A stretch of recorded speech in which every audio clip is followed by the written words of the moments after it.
Let's work. Yo, it's go time, showtime, never backing down time. One shot, yo, make it count, yo. Crunch time, shine time, make this moment my time. Get a grip, yo, ready, set, go.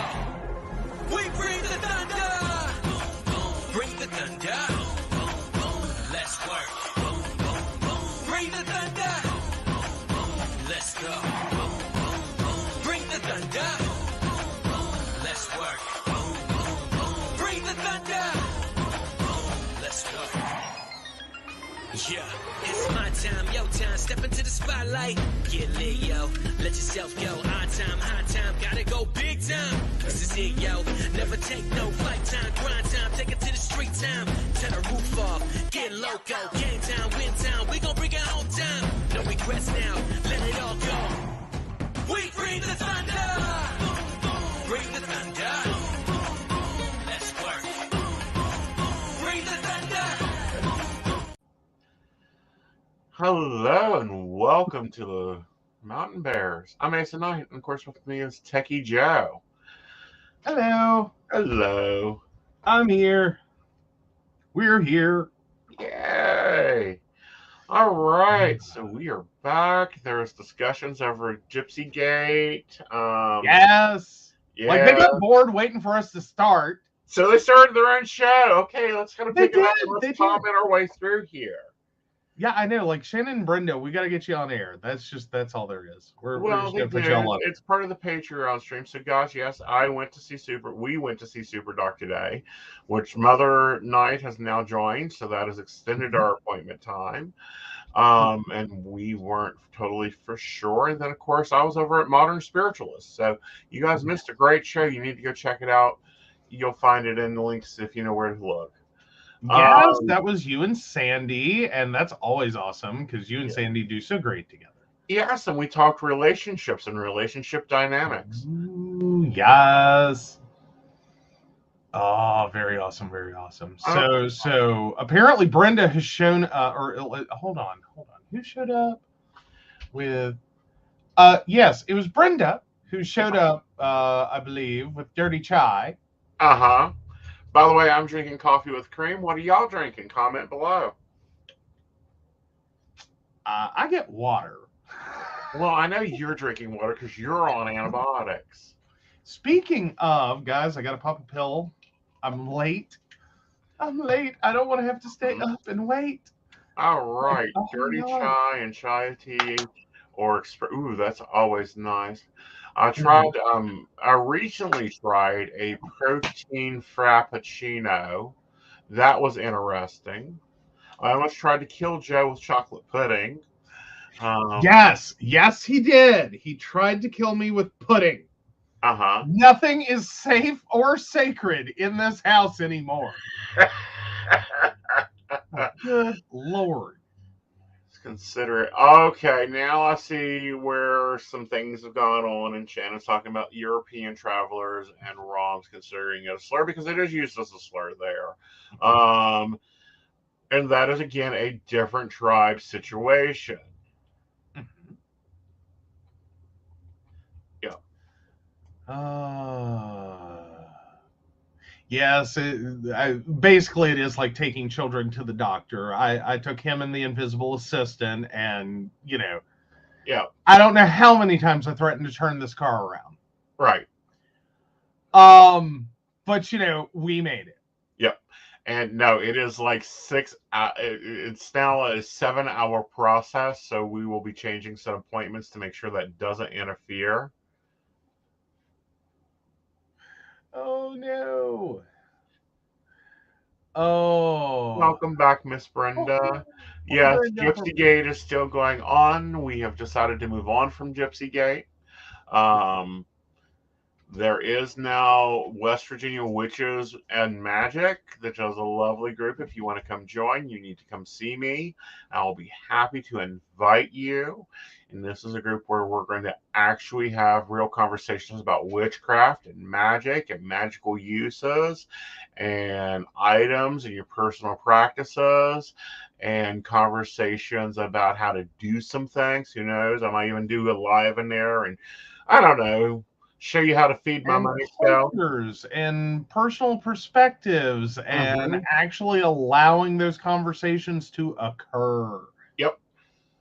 Oh my God. Yes, Mama Night is all fed. She even went home with the doggy bag for dinner. Yes. She decided she wanted KFC for lunch and Taco Mhm. Bell for dinner. She is getting Did. spoiled. Yes. Yep. We went to a Kentucky Fried Taco, if you can't tell. Yes. We did. It was an interesting meal. It was an interesting meal. I realized No my cookies. Mama Knight's vision is worse than what I thought it was. Oh no, we got to take her for glasses. Yes, I think it's time to take her for glasses. She could not Yeah, read I think any board. Yeah, I think that actually is coming up soon.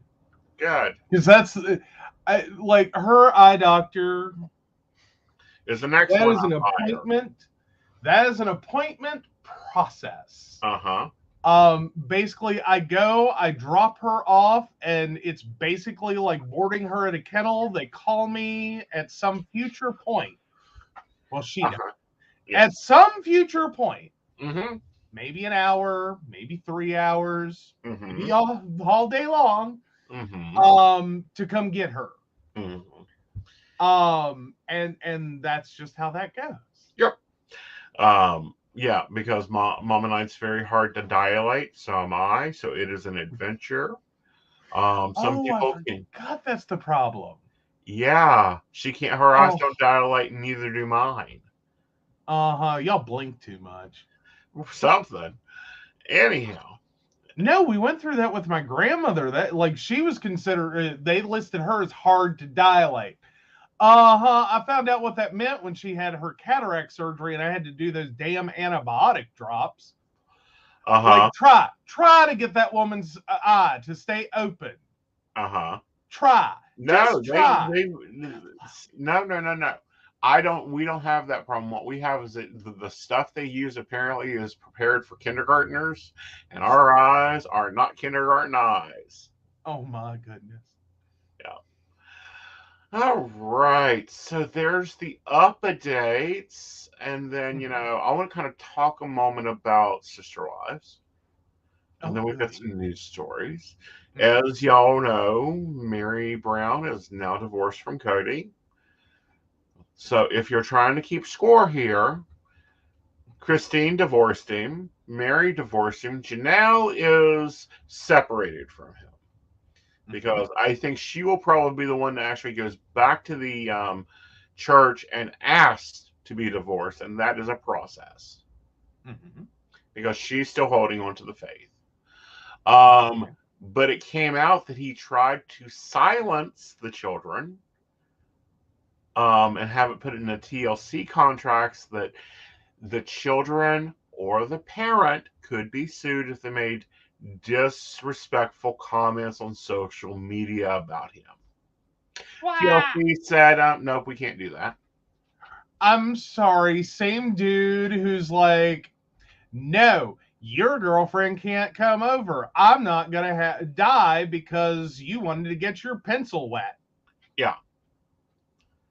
Is worried about disrespectful comments being made on social media. Mm-hmm. Now the cute family. Hello, Alexa. How are you? Not Alexa. Alexandria. Yes. From weatherspark.com. Did not I write Alexandria experiences essentially.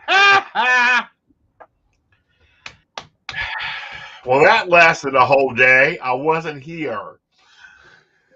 Basically. Yep. Yeah, it's freedom of speech unless it can prove it is negatively impacting his business. And it's false. Yeah. And it is false. Exactly. Like, good effing luck on that. Because I'm sorry, he just like shows up and says bullshit. Yeah. And then he's like, why is everyone mad at me? Well, not only that, but he can't call his children on a regular basis. Granted, there's 18 of them. I know, that's 3 calls a day. I know, right? And he could take Sunday off. 4. Okay, he lives with 4, so we take that away. It's still 3 calls a day. You call 1 in the morning, you call 1 in the afternoon, you call 1 at night. Yeah. And it's not like these have to be hour-long, like, heart-to-hearts. No. You can just be like he could do the same conversation over and over. Hey man, what you doing? Just do that over and over. The girls won't care. The girls won't care. But like, hey man, what up? Yeah. And just do that, and like, I don't know, 10 minutes. Mm-hmm. Yeah. The other thing is he's not happy about Peyton having a new job at a strip club as a bouncer. Well, this is the one fair. that's gone into the Army. He didn't like that. Decided to stay in Las Vegas and build a life there. Didn't like that. Recently bought a very expensive home. Didn't like that. Doesn't like him being a bouncer at a strip club. It's really hard to rebel, though, you know? I don't know. Breathing apparently is hard to rebel. You know? Yeah. Like, I mean, come on, man. Like, basically, you grew up on Sister Wives, and now you're trying to, like, be your own person. Right. Yeah, it's kind of hard to rebel there. Yeah. Like, I'm gonna go off and be a bouncer at a strip club. I'm gonna live in Vegas. I'm gonna do the things. I know those bouncers get paid very, very, very well. Very well. Mm-hmm. Matter of fact, I know how much they get paid. Mm-hmm. It is very much a good price of admission.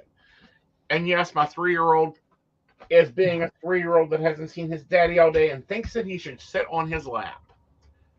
Yes, he is confused about his lap dog status. Yes. Which you are not a lap dog. You are not a lap dog. Yeah. You're too big for lap dog. Mm-hmm. But you started it. I know. I started with all of them. Uh-huh. Yes, we know he's homophobic. Look at the household he grew up in. Okay. You have to look at bad education and deconstructionism. Give him 3 years, he'll have a boyfriend.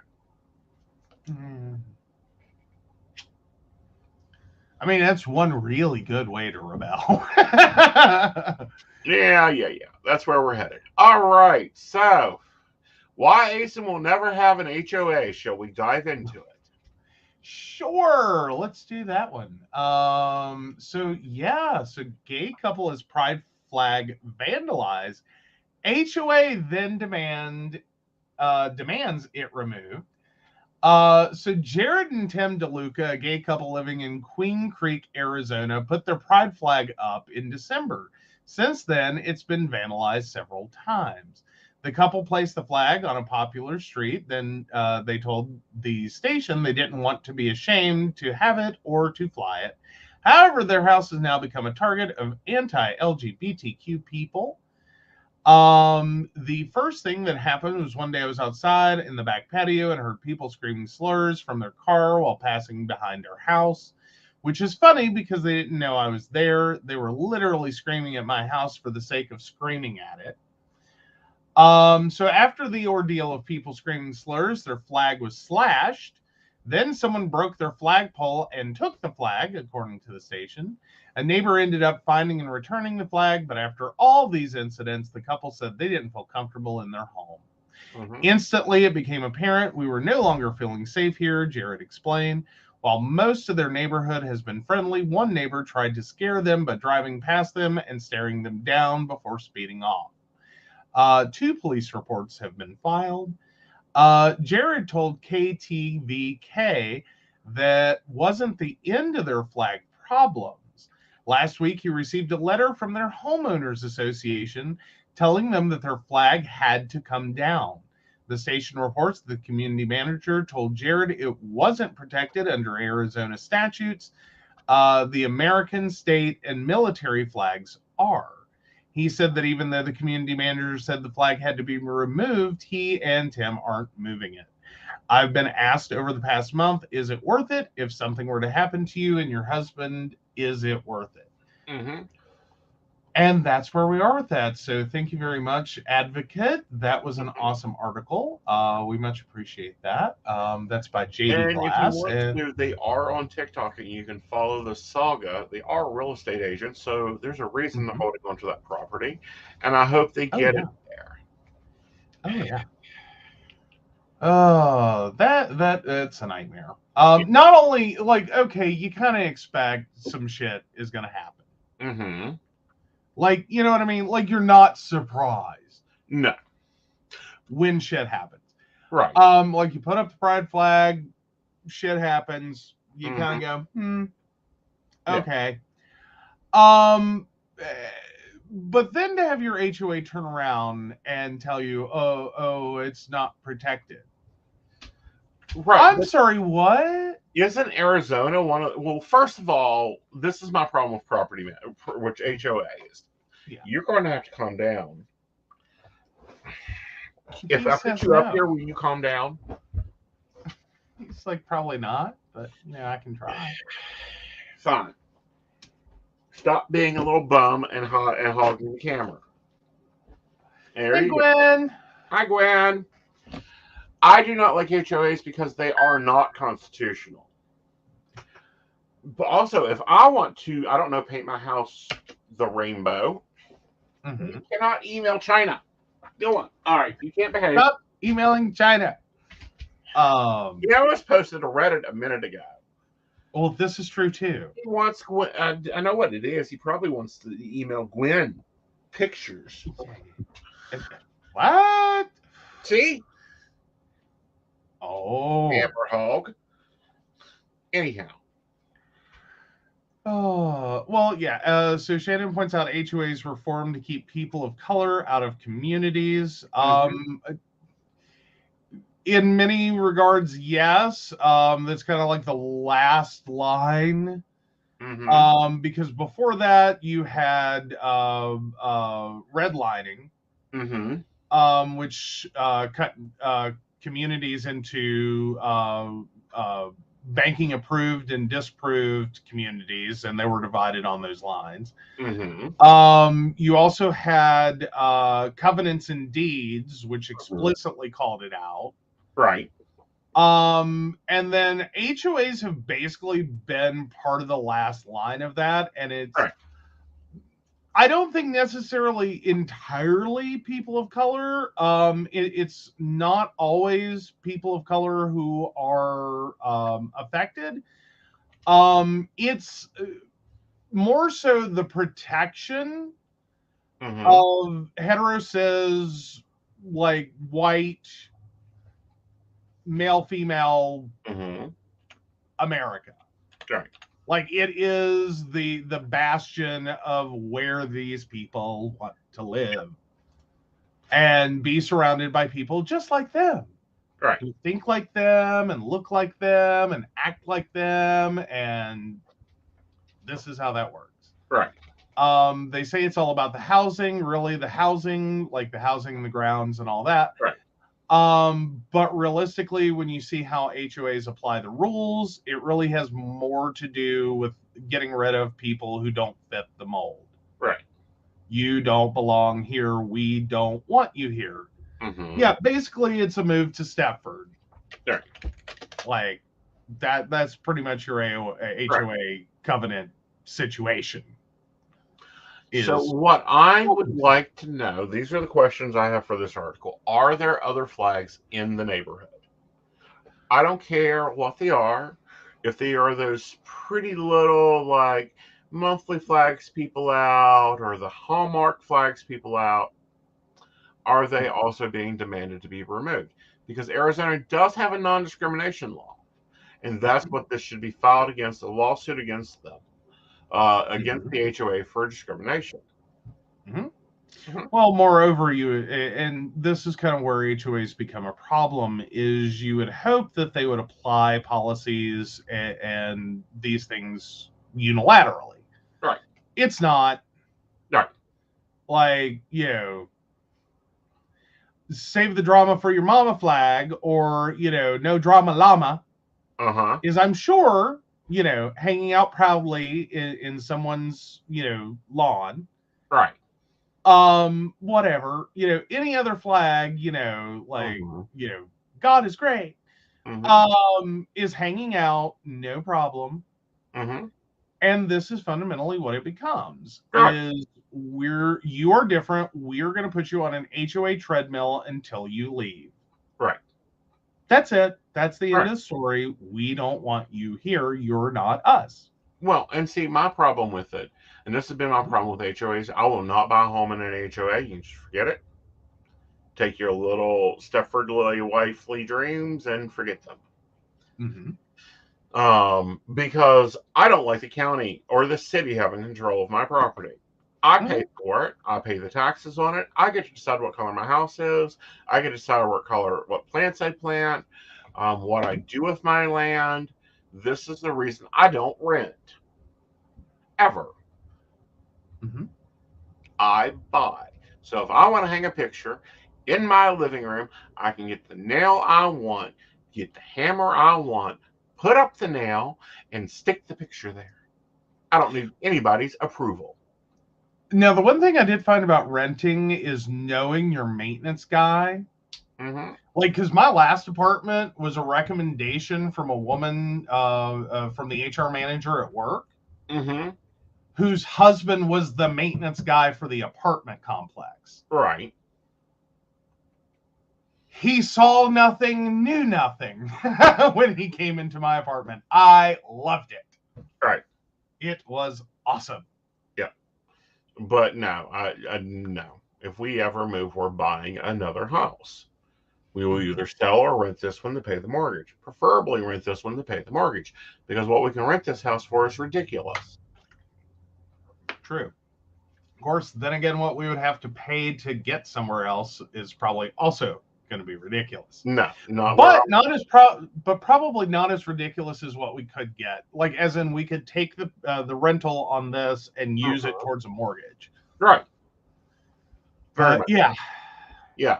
So, I'm looking forward to a discrimination suit. I would love for them to challenge the rights of the HOA. All right. Now, so what gossip do you have over there about Ivanka? Well, let's talk Ivanka. All righty. So, yeah, this comes from Queerty and their rumor mill. Ivanka tries to reclaim the narrative about her crumbling marriage in the least convincing way ever. So, rumors that former first daughter Ivanka Trump and her husband Jared Kushner are headed for a breakup have been swirling for some time now. We don't know whether they are true or not, but in an apparent attempt to quell the online chatter, Ivanka posted a photo of the happy couple on a date night at Call Me Gabby, a popular Italian eatery in Miami Beach, where they've been living with their 3 children since leaving Washington, D.C. in 2021. Nothing says we're happy, we swear, like an Instagram photo featuring 2 people with empty-looking eyes and frozen smiles on their faces, staring into a camera along with a caption of 2 black hearts. Yeah, that's for mourning. Yeah, per Urban Dictionary, a black heart has completely different meaning from a red heart. A black heart is often associated with death, evil, or being emotionally cold without compassion, feeling, or love. Generally, however, this emoji takes the form of a red heart.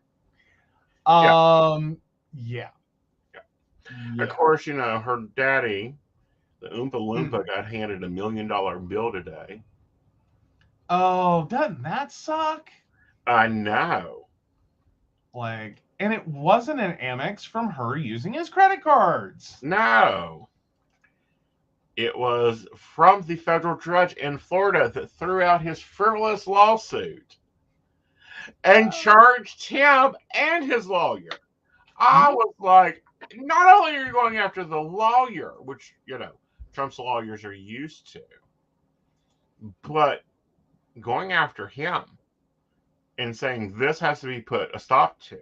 And moments after the decision, suddenly his lawyers are filing paperwork to remove the suit against the Attorney General of New York, where he sued them for harassment. Oh, well. Yes, I'm sure we are all just so upset about that one. Oh, of course. All right, guys, let's take a break, and when we come back, we'll be talking rust. And I'm not talking about the problem that you have in West Virginia with your cars. True. Hi, I'm Dottie the Psychic, and I'm sure you're wondering why I'm not wearing any makeup. Well, one reason is to irritate my social media manager, Aeson Knight. Hi, Aeson. The other reason is because I like to get to the naked truth about what it means to be a neurodivergent LGBT person with psychic abilities.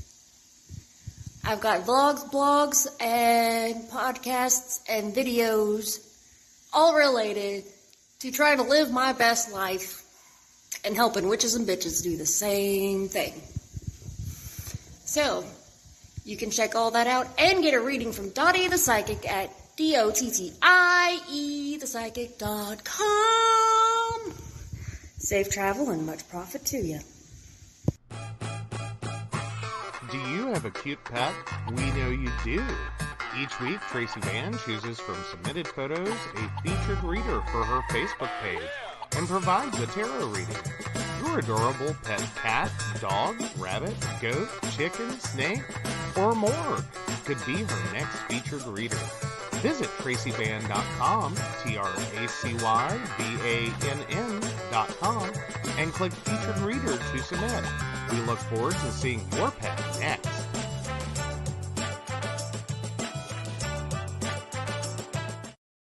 Hey everybody, Lady Gwendolyn here, and I am here to tell you how to get in contact with me and a little bit about what I do. I am the High Priestess that works with shadow work to help you grow and heal. And I work with access bars, Reiki, I do power forms. I'm recently getting into crystal healing, sound therapy as well. So you can go to Lady Gwendolyn Healing, that is LadyGwendolynHealing.com. Book your appointment with me. I do in person, I do over the phone, I do over Zoom. We can do that as well. My main goal is to help you grow and heal, because I've been there, I'm still going through it, and let my strength help guide you. See you soon. Hey everybody, Natalie here from The Pendulum's Path. If you are in need of guidance, direction, spiritual connection, healing, or more, you have come to the right place. I have worked as a psychic and a medium for over 3 years, connecting people from all over the world with their loved ones, giving them insight and guidance into their current situations, their past healings, their blockages, and what they need to know in order for them to have a better future. It would be my absolute honor if you would come to my website at www.thependulumspath.com. Visit my shop. I have a whole bunch of crystals, oils, balms, mystery boxes, and more. And visit my services. I offer 15-minute, 30-minute, and 60-minute sessions. I also have email readings available if you're not comfortable with the one-on-one session with me, or if you just want to try me out. I encourage you to come visit me at the Pendulum's Path, and let's get you back on the right track today. All right, welcome back. All right. Well, I was hoping I would get to see an actor I don't care for in handcuffs, but I'm disappointed.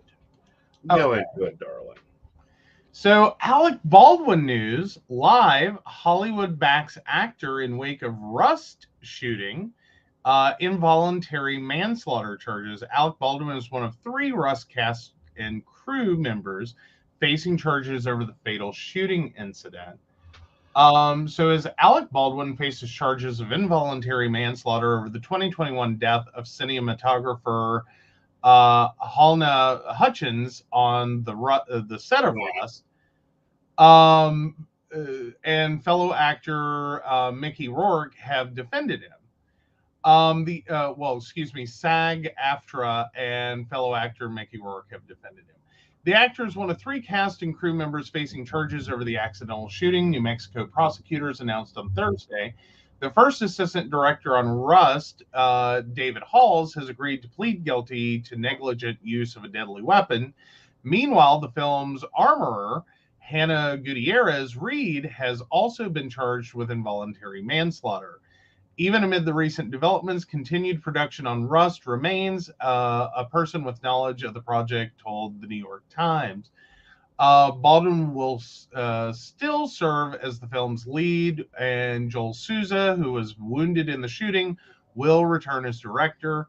Thursday's decision comes more than 15 months after the fatal October 2021 shooting, when a gun held by Baldwin discharged on set. A single bullet struck Souza in the shoulder before fatally striking Hutchins in the chest. Baldwin has repeatedly denied any wrongdoing and maintained that he was told the gun was cold. Okay. So I have a number of problems here. Mm-hmm. One, on how this case is being handled. Mm-hmm. What I mean by that is they are not getting arrested. They are not being hauled to court. They're being given summonses to appear in court. Mm-hmm. Summonses, like you get for a traffic ticket. Yes.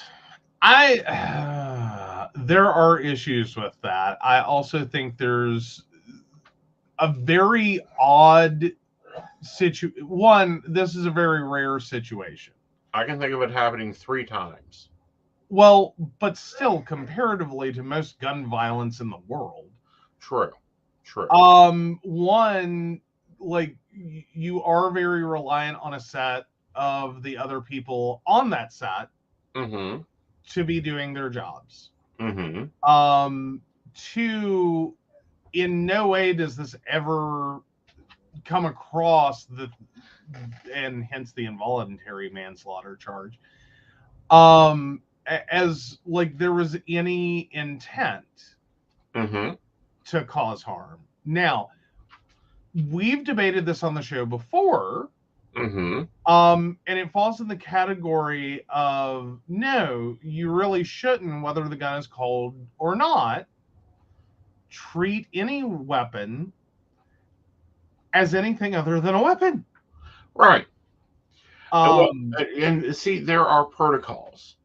There are protocols that Baldwin and this film crew did not follow. One, the bullets, they don't know where they came from. It is in still debate where the bullets came from. They were sitting on the armory's work bag. Okay, that's problem one. You didn't know where the bullets came from. They didn't know what type of bullets they were. Okay. Problem two, there had been multiple other misfirings on this set before this occurred. Problem three, the gun was handed to Alec Baldwin. Didn't even need to have the gun. Could have had a prop gun. Should have had a prop gun. Not a realistic gun. And not a loaded gun. Because they're blocking a scene. It's like you're not even supposed to be in makeup and wardrobe to block a scene. Yeah, so finger and thumb, you can pretty much pull off everything he needed to do for that scene, if anything at all. Exactly. So there's those problems. Then we continue on to the problem that he did not make the armory show him that it was not loaded, that there was no that the bullets in it was blank. None of that. So he skipped total SAG protocol. How the SAG is backing him is because SAG has to back him. They are a union.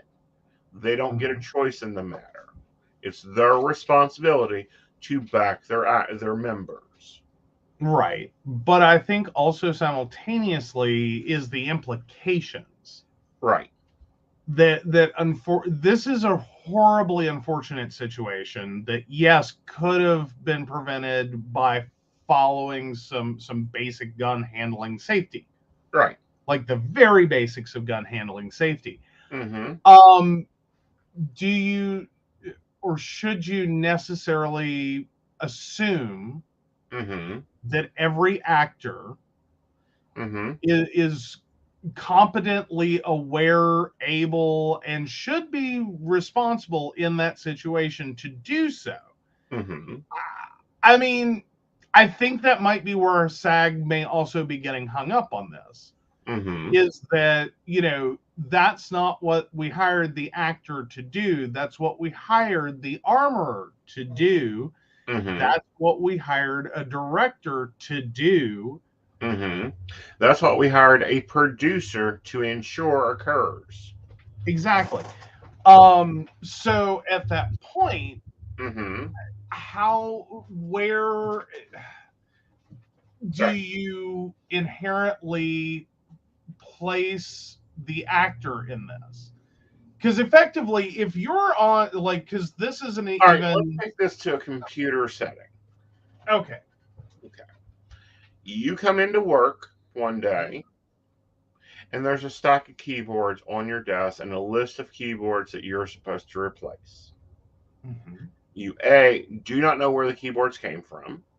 Mm-hmm. B, you see that they're wired and the company normally uses wireless. Okay. But you're like, okay.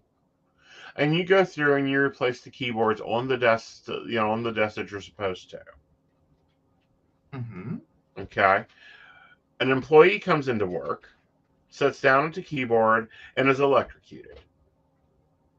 And dies from a heart attack. Okay. Whose fault is it?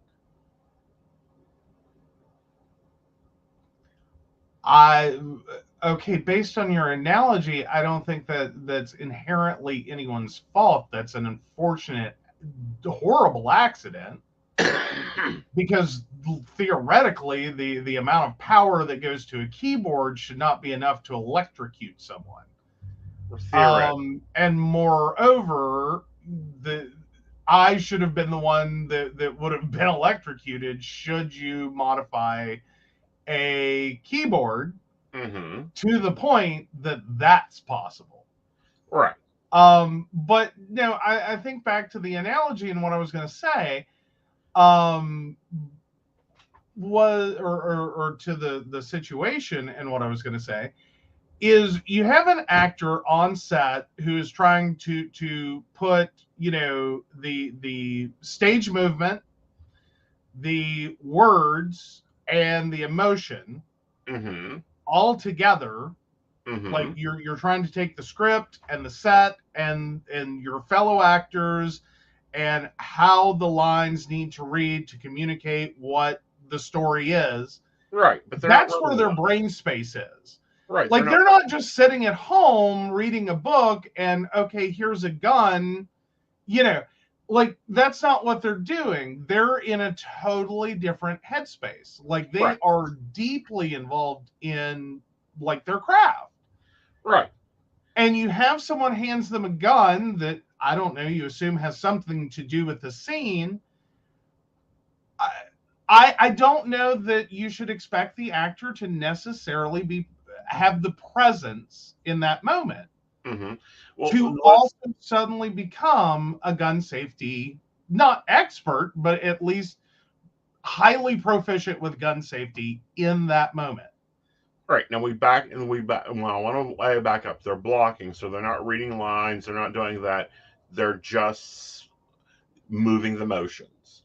Who stands where? Where on the dining room table do you sit? Where on the dining room table does she sit? That type of thing. So there's that. The second part of this is, and you said it right a minute ago, you should have been the one electrocuted in that scenario. Because if you install new hardware, you're supposed to do what? Typically test it and make sure it works. Yeah. So if it's gone beyond that, but still, I'm sitting with the fact that yes, I can understand the armorer facing some serious charges. Yeah, you fucked up your job. Yeah, this is your job. I can even go one layer out from that or one layer up from that and go, your director, your producer, who's on set should also have responsibility in this. Is you fucking let this shit happen. especially as you're pointing out, there's been multiple incidents like this. Armor should have been fired. Shit was going wrong. Right. To the And it point wasn't that getting the done. people that were running the surveillance cameras so that the armorer could see what was going on stage and everyone else could see what was going on, quit. That's how unsafe this set was. A company told them to take their $100,000, $1 million contract to just sit there and run taping and left. Yeah. I don't know how much more you need as part of a production to understand your armorer sucks. Right. Like, I don't think he intentionally meant for anyone to get harmed or injured. I'm just saying he's that negligent. She is, or yeah. They are that negligent. Right. Sorry, it's kind of hard to associate that level of like stupid negligence with a woman. Right. It's in my brain. It's like, no, this is the kind of guy who's going to shoot his dick off in Walmart. Is what my brain screams. Right. You know? Well, and it's sloppy. Like, this is just so sloppy. Like, Alec Baldwin failed to make the armorer show him that the gun was cold. Show me that it will not shoot anything.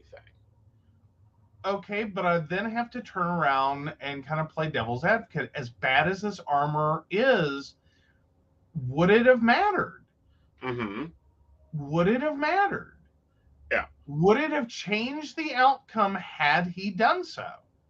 Or was this armor so bad, there was a possibility that, like, he could have done that, or did do that, but could have done that. And to no avail. Right. Yes, sir, it's a cold gun. See, you can see here, it's a cold gun, blah, blah, blah. What he was supposed to do is either make them unload and clear the chamber and show him the chamber is cleared. Show him that the bullets are stamped to be duds.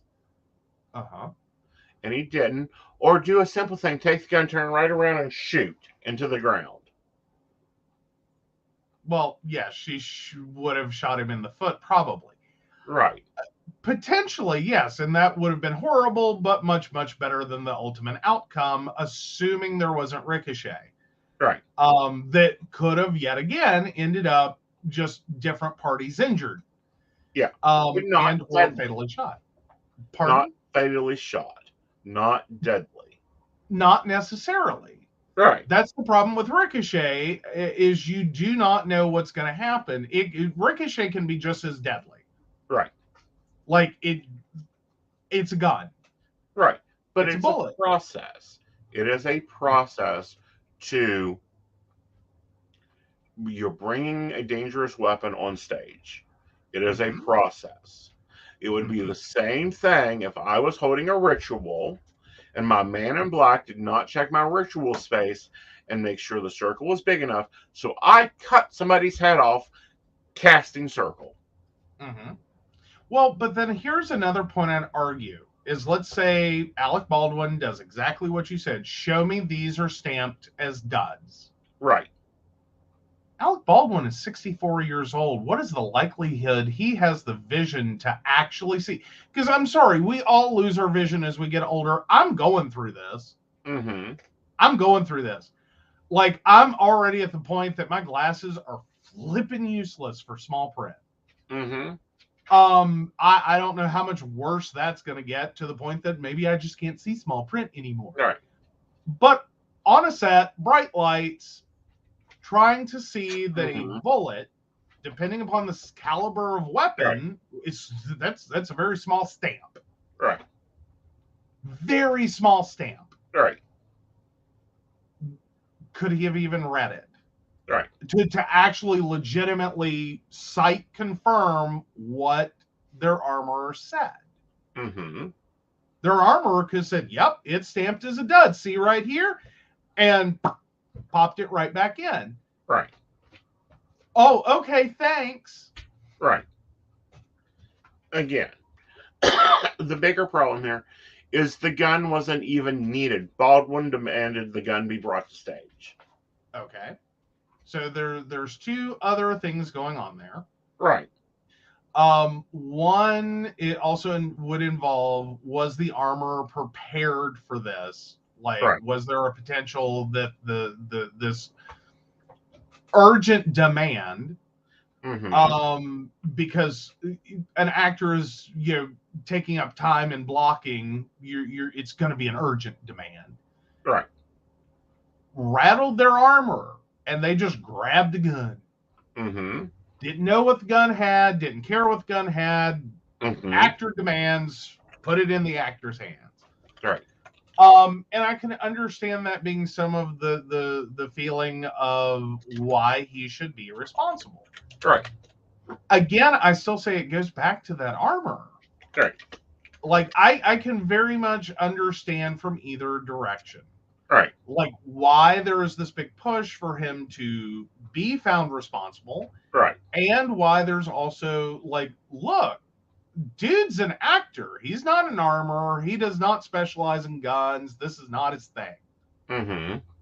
He is a 64-year-old actor on a set, trying to prepare for a film he is working.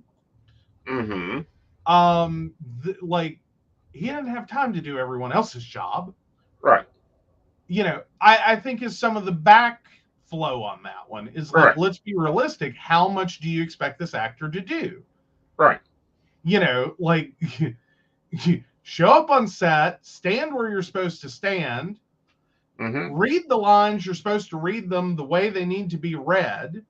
If you're reading, move in all the right directions at the right time, in the right space, and in the right timing. Right.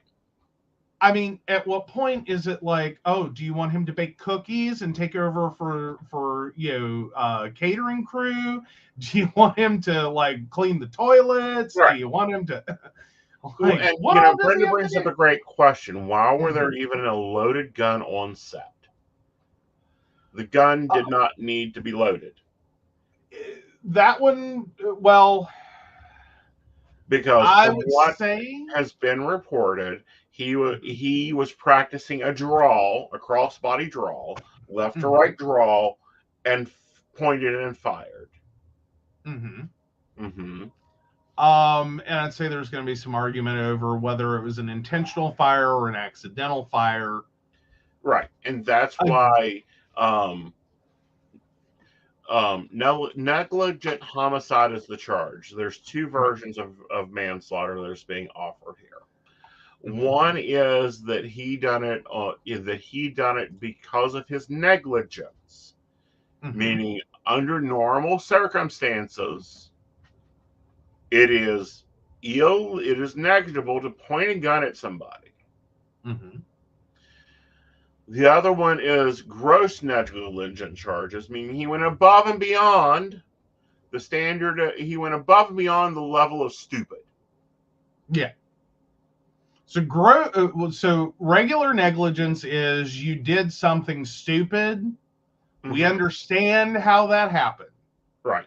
Gross negligence is, holy fucking shit. You didn't just do something stupid. You did something stupid that any reasonable person wouldn't have done. Right. And that's what they're going to be arguing. Yeah. Okay. With him. And his statement has always been the gun fired by itself. Okay. Problem being the FBI checked the gun. It does not misfire. The trigger is a very tight, heavy pull. Right. And I'd say this is some faulty recollection in this situation. That I'm not unclear that he very likely pulled the trigger. Right. What I'm thinking is in that moment he was more concerned about the draw action and what he was doing, and was not consciously thinking about his actual hand movements, but his whole body movement, and can I deliver this movement appropriately. Right. But anyway. And if it was pointed in the right direction, And because here's the thing. Mhm. Even on sets today, because we lost 2 people. Because if you guys remember the movie Crow, the actor in Crow was shot and killed Okay. on set. His father was shot and killed. Brandon Lee was shot and killed by a prop gun, and that wasn't even a live bullet pop gun. That was one that had traps stuck in it. And then there was another one beforehand. His father got killed. Brandon Lee and Chuck Lee Mm-hmm. was killed by basically the same situation, except it was being filmed. Both of those are on film, meaning they weren't practicing Bruce Lee. Yeah. They weren't practicing like the Rush shooting. No, they were filming and shot. One was a neglected weapon that was not cleaned properly. Mm-hmm. The other was another case of live rounds on set. Mm-hmm. And that's where the protocol for live guns on set, not rubber ones, but real ones, was put into effect was with Bruce Lee. It became SAG standards. This is what you have to do as an actor when a weapon is brought on set. Well, and then you have to stop, and I think also process that's a nice, in theory, concept. Mm-hmm. I go back to those are 2 very different mindsets you're asking the actor to be in. One is proficient enough with a weapon to follow this protocol, and the other one is trying to process all the components of a scene and their blocking and the dialogue they'll be delivering when they're doing that blocking, and when all of this rolls, what is this going to look like, and then throw that protocol in there.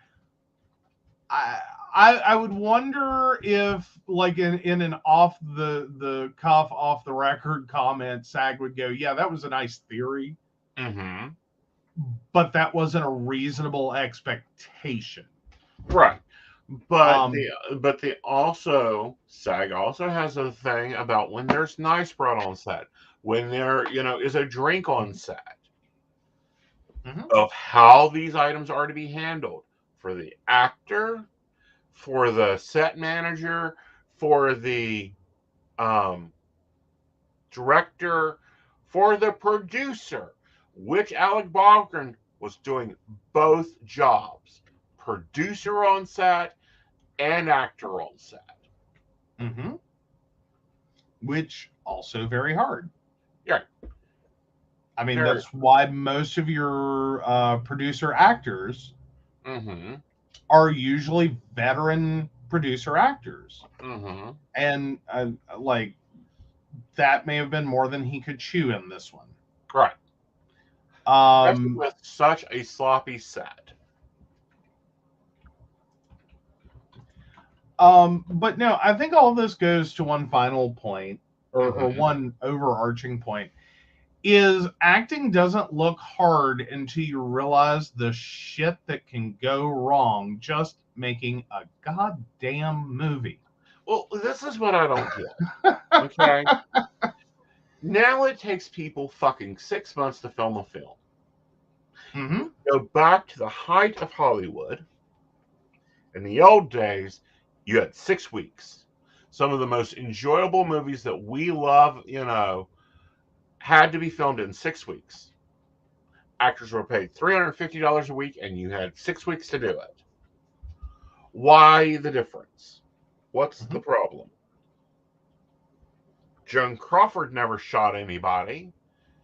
Betty Davis never shot anybody. Well, not that we heard of. Well, she may have threw a few pencils at a couple directors, and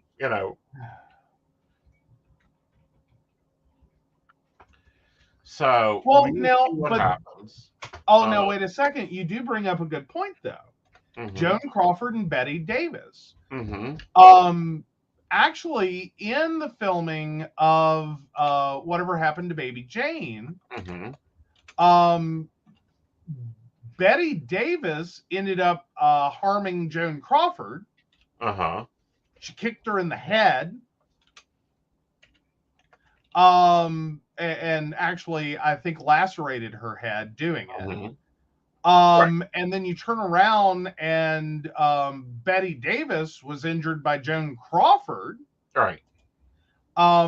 Because Betty Davis already had a bad back. Right. And Joan Crawford apparently didn't do her any favors. Right. When she was having to drag, when Betty was having to drag Joan Crawford. And actually moved in a way that made it harder. Right. And I believe Betty Davis ended up throwing out her back. Right.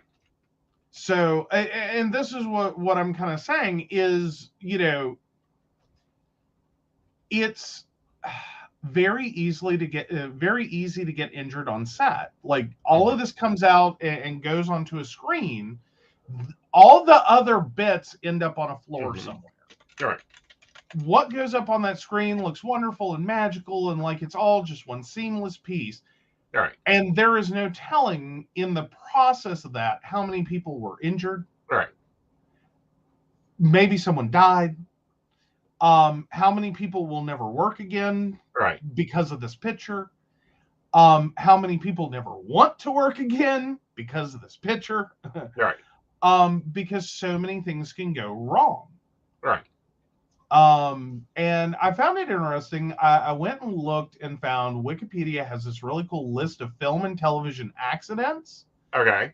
It goes all the way back to 1910.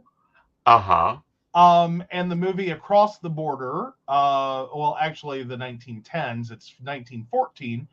So July 1st, 1914, while filming on location in Canyon City, Colorado, cast member Grace McHugh was filming a scene where her character was crossing the Arkansas River in a boat. When the boat capsized, camera operator Owen Carter immediately jumped into the river to save her. He dragged her onto a sandbar that was reported to be quicksand. The rest of the film crew watched helplessly as they were sucked into the sandbar and drowned. Like 1910 or 1914. You know, the same year my elementary school was built.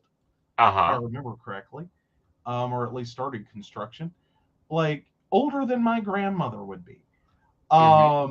But no, and this list just goes on and on and on and on.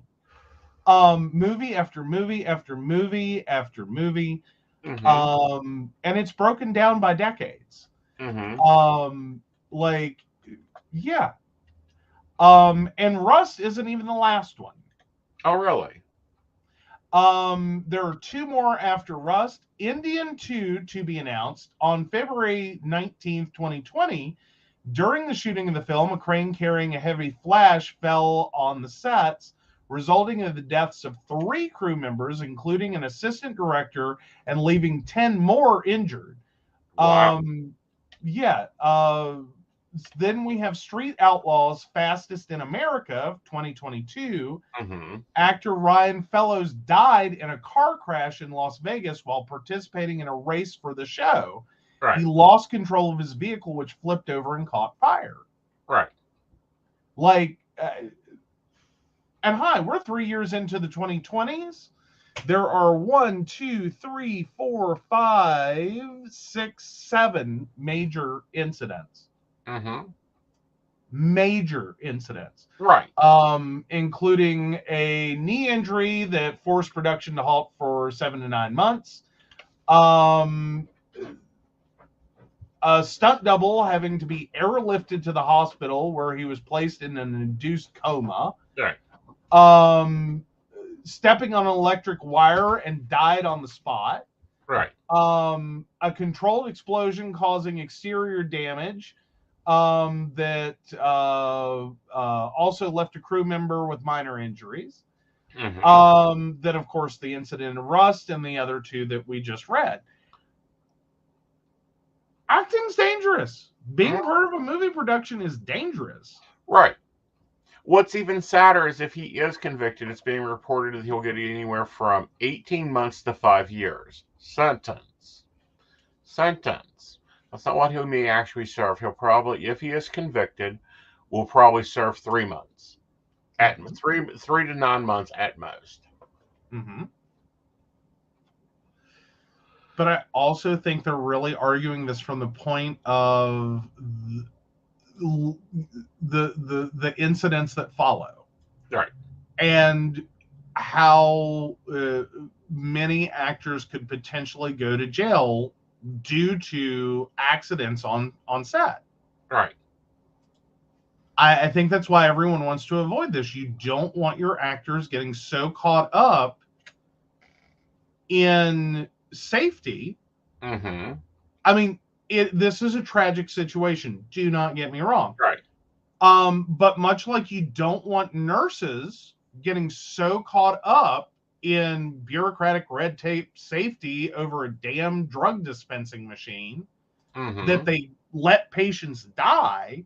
Right. You don't want actors so caught up in managing the safety on set that they're not acting.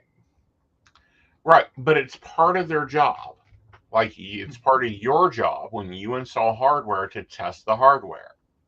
Well, yeah, but I think the difference is degree of how much of it is, like, I think it is very much entirely the armorer's job to know their shit in terms of the weapons. I think it is a significant portion of the directors and producers to know what's going on set, and the armorer's role and weapons and safety are a part of that. I think when you get down to the actor level, and this is probably the biggest debate, was in that moment, was Alec the actor or was Alec the producer the one involved in this situation? I think you almost unanimously have to say in that moment, he was Alec the actor, not Alec the producer. He was blocking a scene and trying to figure something out for his character. Right. So in that moment, he's the actor, because I know we were just talking about him being a producer, and so I wanted to throw that crowbar of separation in there. I think it is a much smaller part of the actor's job than it is the producer directors. And it is entirely the job. Like, this is why you're here as our armorer, is to not only provide weapons, but to do so safely. Like, that's your job. Well, not only that, but it's the assistant armorer's job, and that's another person that isn't named in these charges that should be named in these charges. Okay? That's a problem I have with this investigation, is there are other people involved here that should be in these charges. Like, it wasn't just one person. Like, Alex Baldwin is a bad actor. He also was a bad producer. He also did not do his job there. Okay. Well, I mean, like, if you're talking about prior to this incident, should this armorer have been fucking fired? This armorer should have been fucking fired. Yeah, and also the assistant armory should have been fired. Fair enough. Okay. So both of those should have been terminated. As a producer, he did not enforce safety on the set. He also demanded something he did not need on the set at that time. Well, and maybe that's where the story starts to fall off the rails, is if we're looking at the actual moment of gunfire, or are we looking at all the things that went wrong prior to that moment? That, yes, Alec, the producer, should have been aware of and deeply invested in and been more than clear on this is going to lead to an onset tragedy. Right. You need to get this motherfucker out of here. And now, and I think maybe if we, because I think it's easy to get caught up on the moment of gunfire and not process everything that fed in to that moment. Right. So if what we're really talking about is not that moment, and is everything prior to it, then yes, I think it probably is a very strong case one can make as to how he contributed to involuntary manslaughter. Right. Because what the statutes that they're charging him with was written over an incident. And here's the incident that occurred in 1955. There was a person driving up a hill on the wrong side of the road, intoxicated, in fog, and popped over the hill and went head on into a school bus. This is when Arizona got an involuntary manslaughter charge. Okay. I was looking to see if that one's included in the list. Okay. Of like giant accidents. Yeah, I'm not seeing that one. Oh, that's just really sad. What? Okay, sorry. Well, this one was a different one. The Ten Commandments, Cecil B. DeMille overcame a minor heart attack while climbing down by ladder from the top of the ancient Egyptian city gate set while filming the take 3 of the Exodus sequence. Ah. That's like, oh, poor Cecil B. DeMille. Right. Like, that's just sad. Right. All right, guys, let's take a break. When we come back, we'll find out if Joe's an asshole this week. Yay!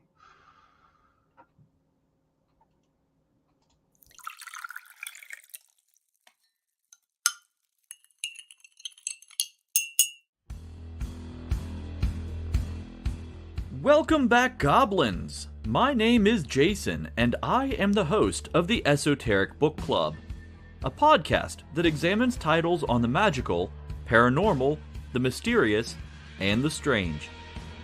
I release 2 episodes a month in which I review books on esoteric topics, recap news of the weird, and conduct interviews with authors, practitioners, and experiencers. The Esoteric Book Club can be found on every major podcast service or can be streamed directly from esotericbookclub.org.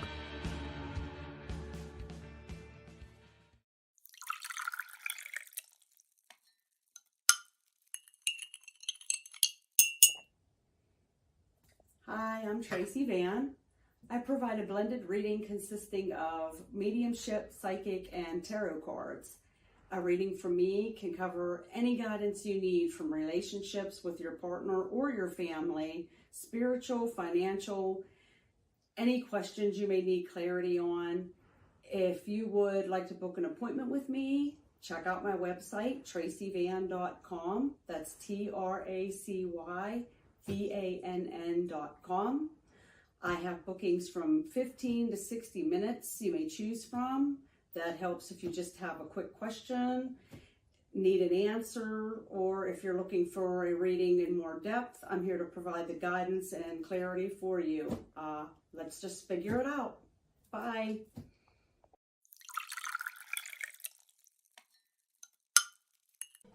Hi, Techie Joe here. I work with Aeson Knight, some of the best psychics in West Virginia, to create amazing live streams and podcasts for the Psychic Coffee Shop Network. Together, we brew up great content discussing news, events, hot topics, and more, all from a psychic perspective.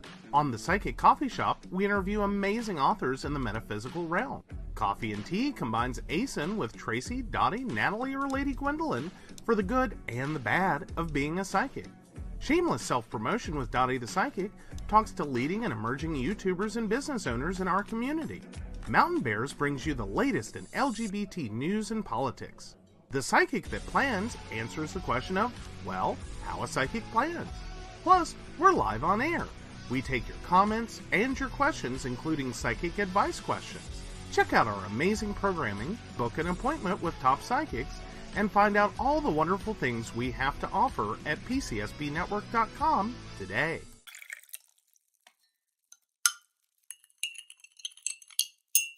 Hi, I'm Aeson Knight. I provide tarot readings covering everything from love and relationships to your life questions and your most spiritual answers. And also, I provide a lot of guidance in finances and divorces and all those relationship problems. So, if you'd like to get a reading from me privately, not on air, you can feel free to do so by visiting aesonnight.com and booking your appointment. I also provide on-demand services, so if your life is a little chaotic, you can go ahead and click that call now button there on my site. Great for a quick answer question. All right, guys, back to the show. Enjoy.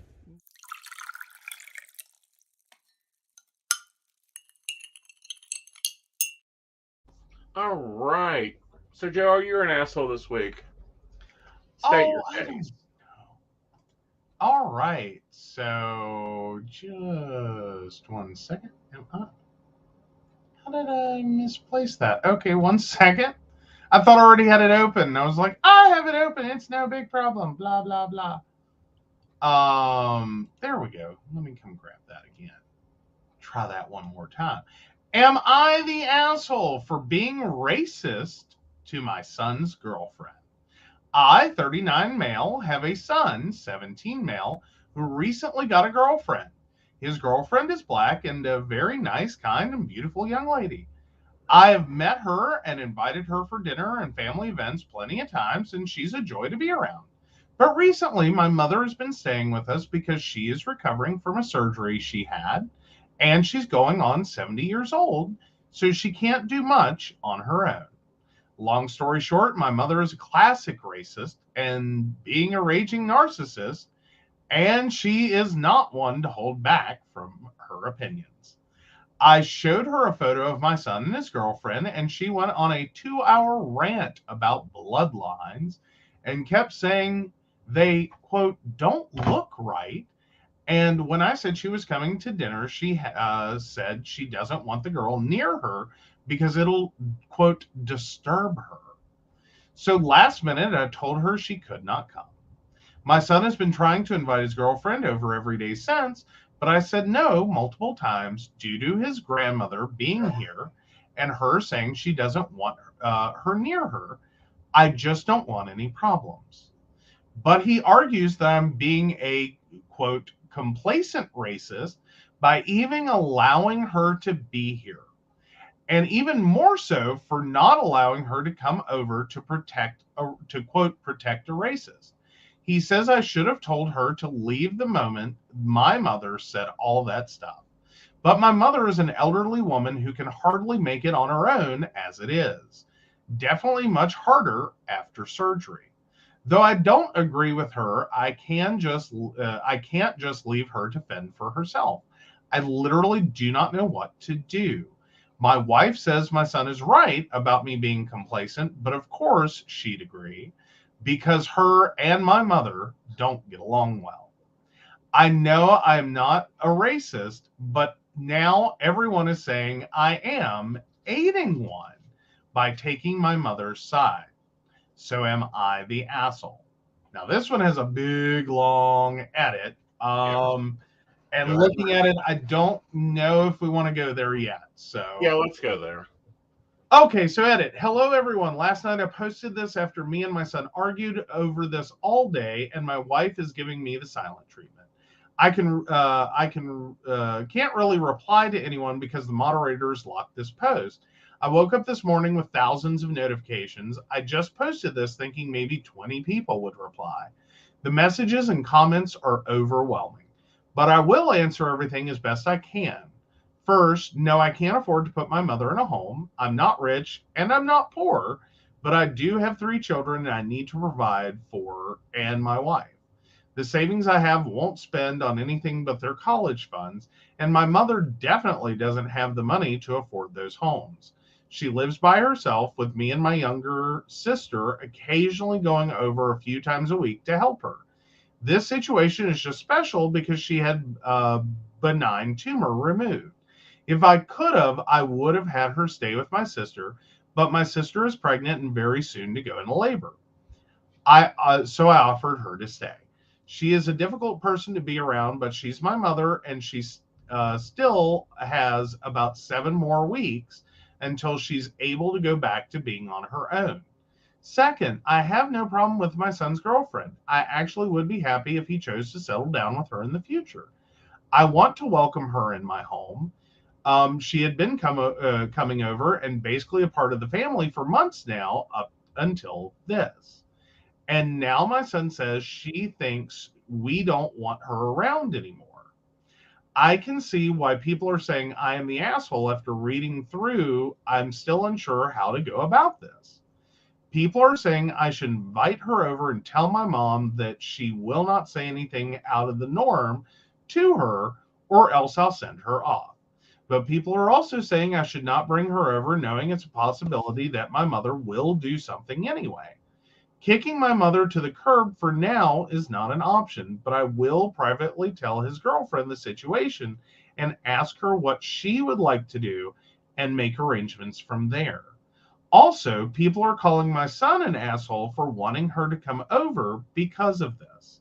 I am okay with being criticized on here, but please do not shame my son. I think he is just getting anxious because him and her don't go to the same school, and the only way they see each other is at my house because my son says her father is very overprotective and intimidates him every time he goes to her house. I do understand I was going about this in a very easy way by just doing what my mother says for the time being because I did not want to start drama. But she's the bad guy in the situation. She is the one who needs to change, and I should not be accommodating her prejudiced ways. And my son or his girlfriend should not have to suffer because of her. Thanks for all the advice.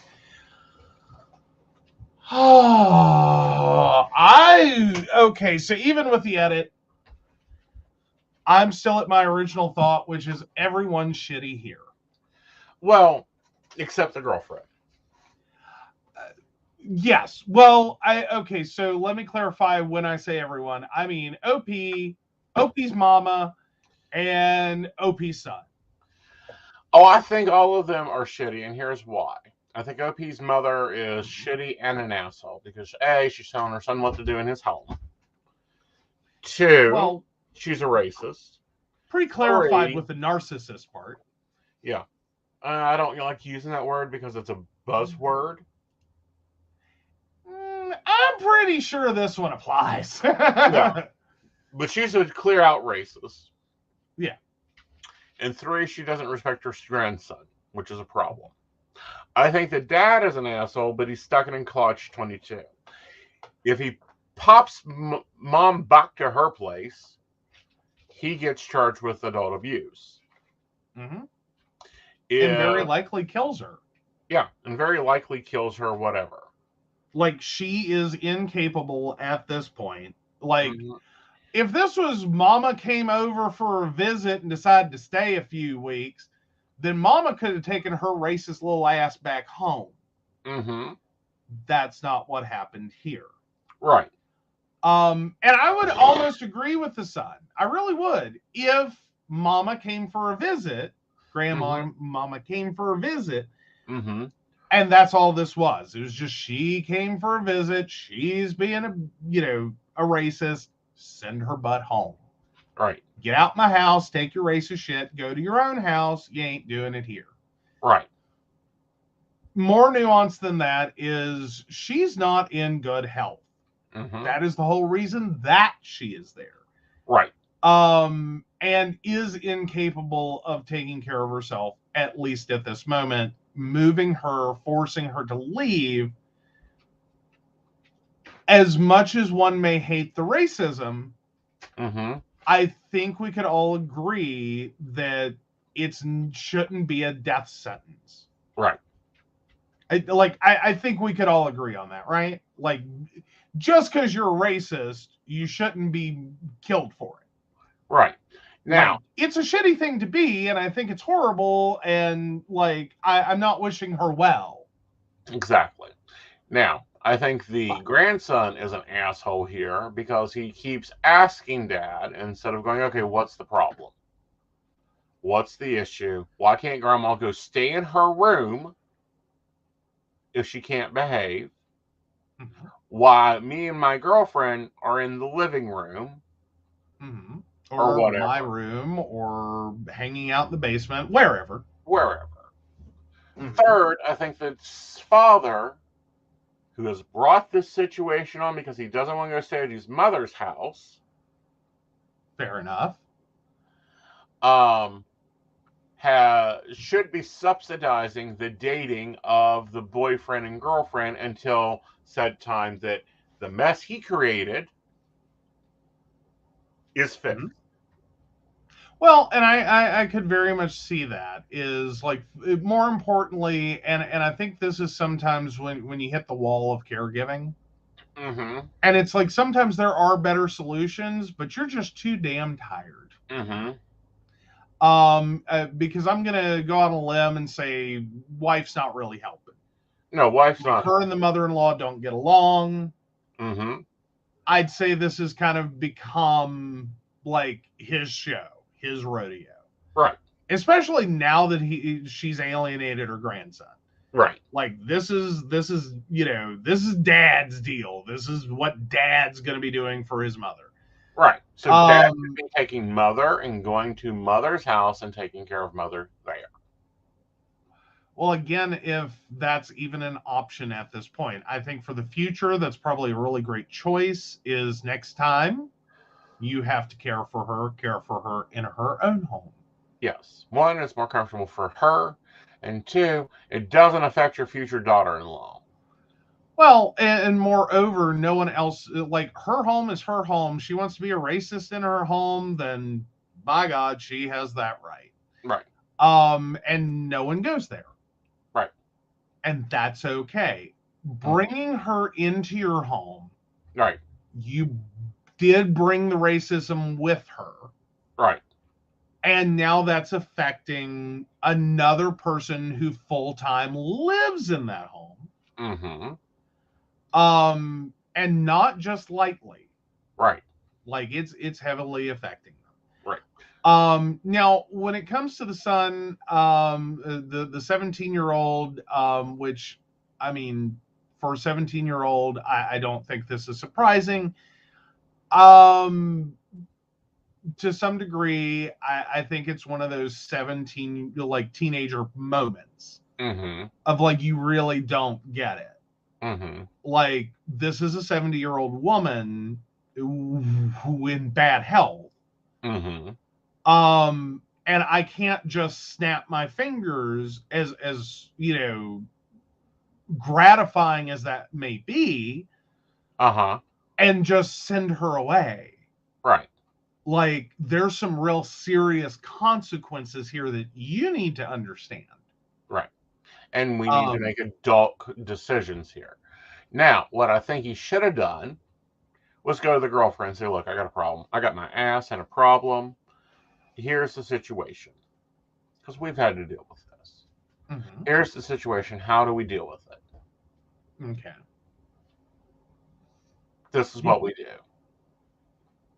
Well, and again, I don't know that's really who dad is, and that's great advice for him to learn from. Mm-hmm.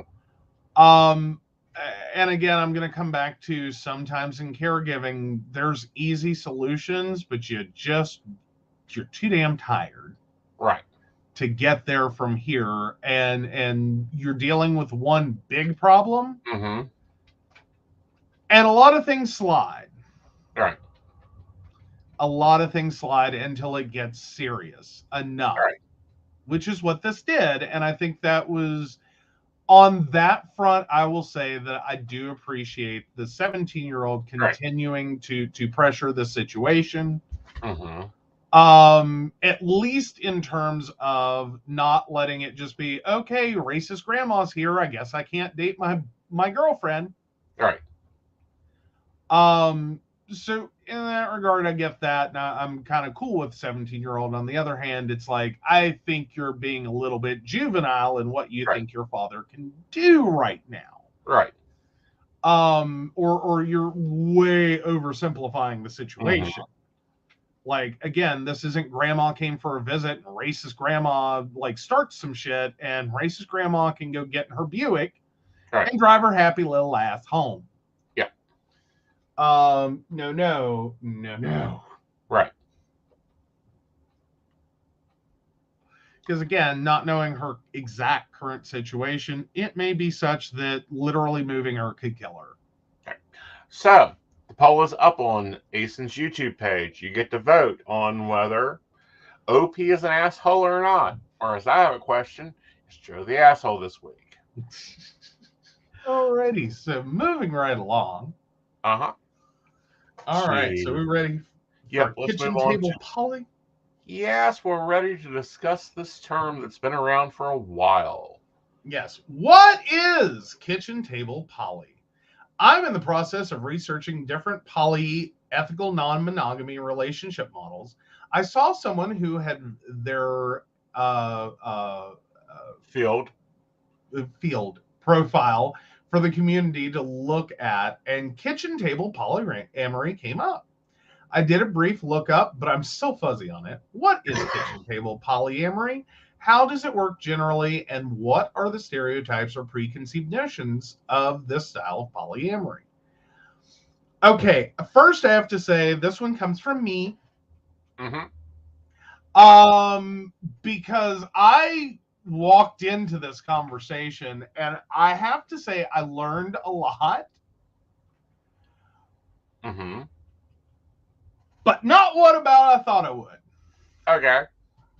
Not anything you would immediately assume from walking into this conversation one might gain further insight on. Right. I learned a lot more about the community. Okay. Than I did about the models. So take it away. Okay, so kitchen table poly means your metas get along. They know about each other, they talk to each other, they have interrelationships with each other, non-sexual. Guess who practices it? We do. And do you know what I found out when I said that? What? You're wrong. Oh, really? Yes, that was the immediate responses I got overwhelmingly. It was a shit show. Because one of the immediate responses I got was that, because that's what I said. And immediately people who practice parallel, which is a different model, and why don't you take that one on? Let's see if you can define that one. Parallel is you're having two or multiple relationships and they all take the same linear path. Okay, but what does that mean? Contrast it for us from kitchen table. Kitchen table, there's interaction of the metas. Like they have the phone numbers, they do the talking, whatever. They communicate by choice with each other.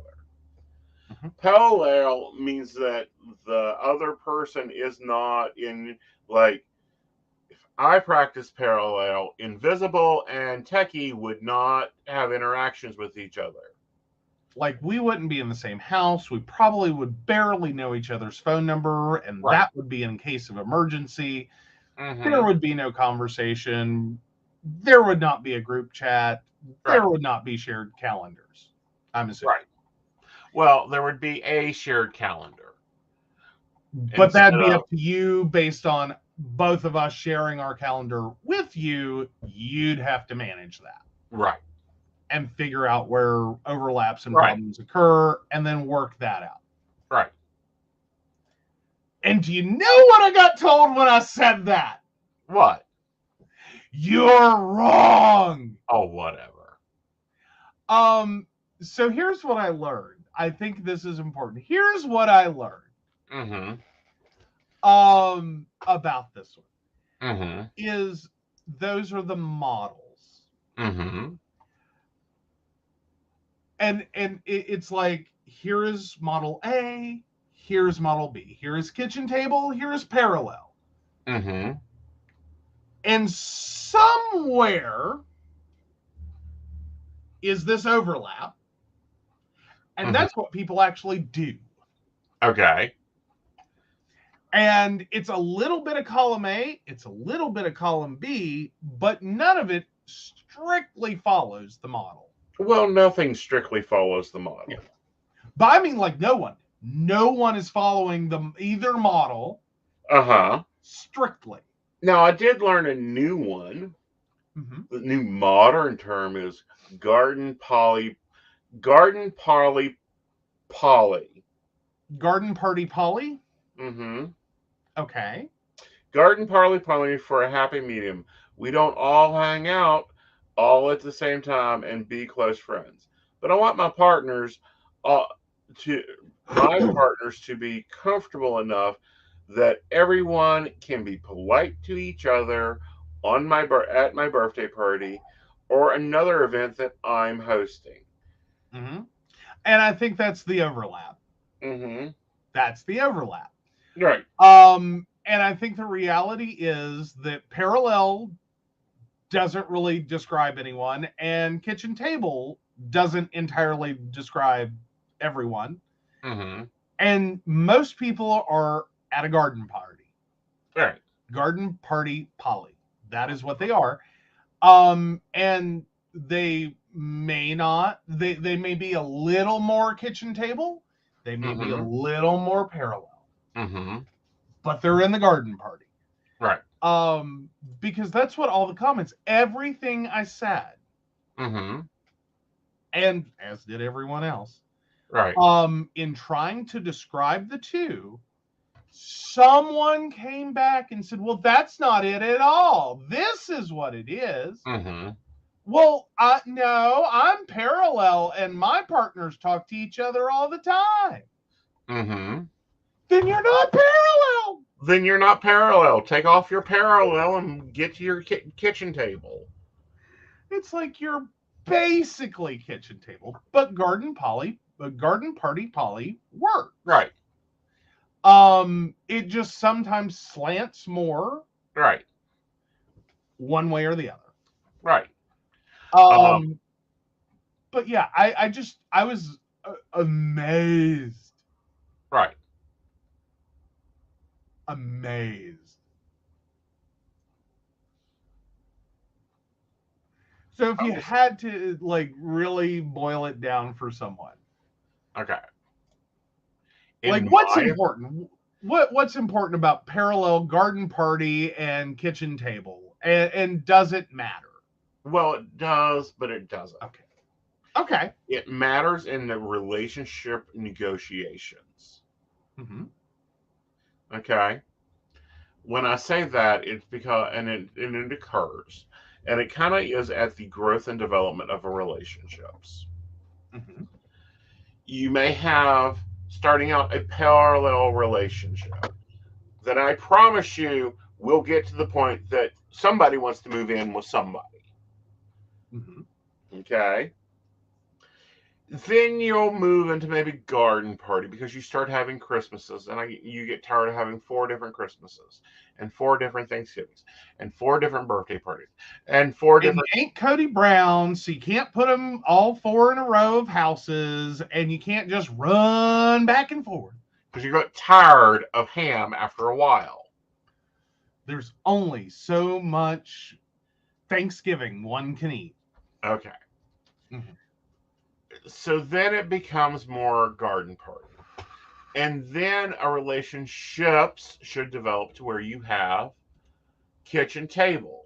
When your metas can begin interacting because life and shit happens. But at the same time, it may be that you have kitchen table with this group of people, i.e. first season of Sister Wives. You saw kitchen table poly, and we see even still continuing with Janelle and Christine. They are still practicing kitchen table poly. They are going on vacations with each other. They are visiting each other. They share children together. You have mom 1 and mom 2. That is a continuation of the kitchen table, even after the poly partner is out the door. Mm-hmm. Okay? And so I think that as a community, they need to see it as degrees. Mm-hmm. Okay? One of the examples here kind of got me going, there is no fucking way. Okay. Okay? And it was about your partner being in the hospital and you having one of your friends arrange visiting times with the other partners to come visit him because you don't want to cross paths with them.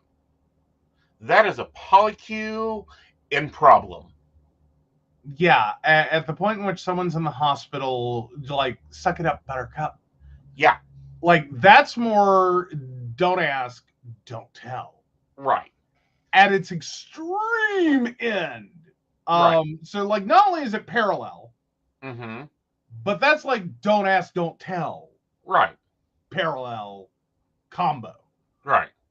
And even at that, right. It's like, see, that's not really right. where you want to, like, stick to your models. Right. Like, you do what you need to do, and everyone gets there when they need to be there, and everyone just shuts the fuck up. Yeah. So where we're at, well, currently the main polycule is at kitchen table. Or at least garden party. No, you're at kitchen table. I can trust the two of you to go. Hell, y'all two go eat without me too. True. But no, I'm just still enamored by the concept. Then I'm sitting here, and you know what really struck me is when we talked about this originally, because, like, you know, we planned this. It wasn't like, surprise, it's kitchen table. Surprise, it's gonna be parallel. I think the only surprise is surprise, it's garden party. Well, I think that one just comes around as it occurs. Well, but here's the thing, though. Here's the thing. Is I think there's also a problem with the models. Is that, and I made the mistake, and I guess it just, I don't know, it made sense when we talked about it. Now I kind of look backwards and go, no, it didn't really have to be like that, did it? Yeah. Is I assume that, like, if you're poly and you're going to be in a poly relationship and you're going to be part of a polycule, then you just pick one. And that's the deal. Like, you bring in a kitchen table person, you either have to go to kitchen table or, by God, the kitchen table person has to go. One of the two. No. What I realize and what I think makes the garden party is that all of these are happening as independent negotiations. Like, you may have a preference. I prefer kitchen table. I prefer parallel. Right. And then it becomes whatever it is to support that relationship. And that on one side, and literally it could be the two halves of one relationship in this polycule. Right. Could turn perfect kitchen table and perfect parallel into a garden party. Yep. Simply because one partner's like, I don't want to know. I don't care. It doesn't concern me.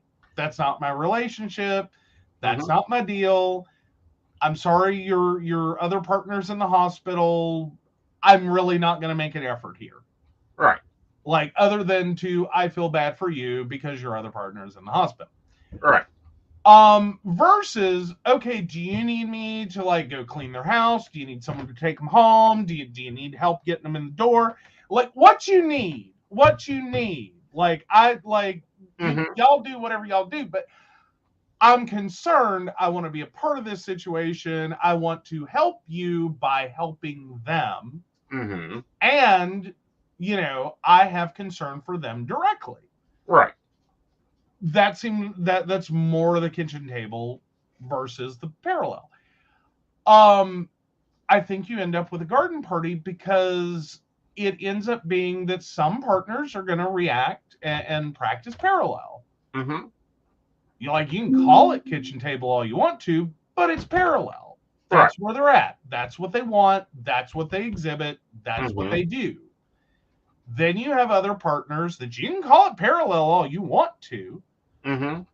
But by God, they find out that like your partner falls and breaks a hip. Mm-hmm. They're going to be there. Mm-hmm. Like, what can I do? How can I help? What do you need? Like, can I cook you dinner? Can I clean your house? Can I help you in any way? Right. And, and recently this week, he took me out to a dinner day, a lunch day. We do normally lunch days because they're easier for us. Mm-hmm. We're sitting at the table, and one of my comments works there. We don't know if he was there or not, whatever. Mm-hmm. He comes out. He's talking to Joe more until Joe gets me in trouble. What? What did I do? Over the washer and dryer. Okay. I got my crap jumped by a comment because my meta. Well, no, your partner. Said to your meta. Said to his meta. Yes. We just got a new washer and dryer, and we've been catching up on laundry. Mm-hmm. I have 2 washers and dryers. I could have done the laundry, and I'm like, what?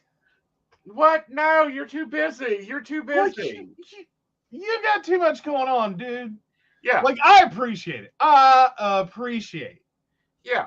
That you would have made this effort for us. Kitchen table poly. And that's why I say we practice kitchen table poly. No matter if you're a partner, if you're a dating partner, if you're a comment partner, y'all talk to each other. Once you get to that level of comment, y'all all talk to each other. Y'all guys have conversations without me. Mm-hmm. We do. Hell, y'all plan dates without me. Mm-hmm. We do. Uh-huh. I can't help that I'm the only one in this household. Like, take my husband, please. Oh, you're not the only one in your household that does this. You're just the one that arranges the scheduling. Because I found out today the invisible has been doing matchmaker behavior. Oh, really? Yes. Do tell. Gatewood Comet. Uh-huh. Uh-huh. Has been talking to him longer than he's been talking to me. Uh-huh. Uh-huh. And probably more often. But then again, side note. Uh-huh. You do, like, can we just point out that when it comes to talking to people, he gets fickle sometimes. This one right here, the Aeson, he gets fickle. And he will leave your ass on red and walk away for months. And what always happens, what always happens is if I ever thought I had a hope of parallel. Exactly. Technically, I need multiple. You're not wrong, but what we call them is carers. And I take that from Doctor Who. He needs a carer because someone has to care because he doesn't. But anyway, yes, he needs multiple carers because he will just walk out of a conversation for months. And then what inevitably happens is they will track one of us down. And then now I have to deal with, why isn't Aeson talking to me? I don't understand what I said or did, or it's okay. Well, what did you say or do, or immediately preceding this? And then sometimes it has to turn into a very involved conversation to figure out, okay, why did he leave you on red and walk away? Like, was it work? Did he just have a moment? Was it the way you said something? Was it what you were asking for? Did you miss a date? Did you miss an important date? Did you forget something? Did you did you make a plan or sound like you were making a plan and then you didn't follow through with it? Like, and what's funny, because you always hate when I say things like reminds me of my dad, but reminds me of conversations I've had with my dad's girlfriends. Because here's what would happen. Girlfriend tells my father, I am going to call you at 9 p.m. She calls at 9:03 p.m. They proceed to have an enormous argument from dad's side, like he's blowing up, yelling, screaming, blah, blah, blah, you blah, blah, blah, blah. All right. So the next thing I know, my phone rings because I know none of this has occurred. And next thing I know, my phone rings. I am now talking to one of my dad's girlfriends because this happened with every single one. They ended up with my phone number and they used it at least once to go, I don't understand why your dad's mad at me. And it's like, what did you do? I didn't do anything. Oh, yes, you did. I will tell you right now, it's what you did. You did something. What did you do? Well, I said I'd call him at 9 p.m. and I called him at 9:03 p.m. and he just lost it. See, I'm different from your dad, though. I know you're different, but still, it's yes, the same. Because at 9:03, I've moved on to watch my TV. Yep. So you're not even answering the phone. Like, fuck you. You died. You're in a ditch. I don't care now. Yeah. Like, and that's how you get left on red with Aeson is like, fuck you. You didn't do what you said you were going to do. You're dead in the ditch to me. I don't care. Or you brought me coffee with grounds in it. There are grounds for divorce. Grounds for divorce. But now, so here's... if you start dating me, you learn these things very quickly. Do not be late for a date. You don't say you're going to do something and not do it. Do not.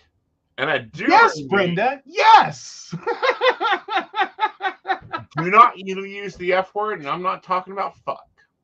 Yes. Do not tell me you want one thing and get another.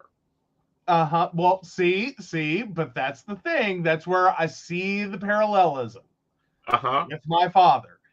Is because every time I ended up, I would laugh and I go, do you not see what you did?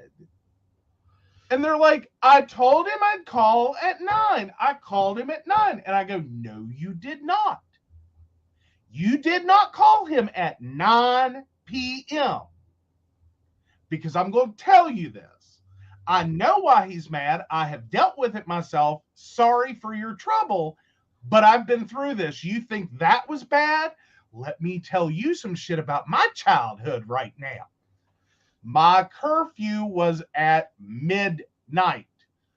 12:00, based on the clock on top of the dish receiver box on top of the television. This, contrary to all other popular belief, is the most scientific clock on the entire eastern seaboard. No other clock can be right but this one. That is the clock he is looking at. And when you call, or more importantly from my childhood, when I came home, that clock had better say 11:59 or earlier. Because at 12:00 on that clock, I'm now late because it is at least 1 second after midnight. That is my father's assumption. You will not correct him. I have tried. I have opened that door at midnight and been in trouble.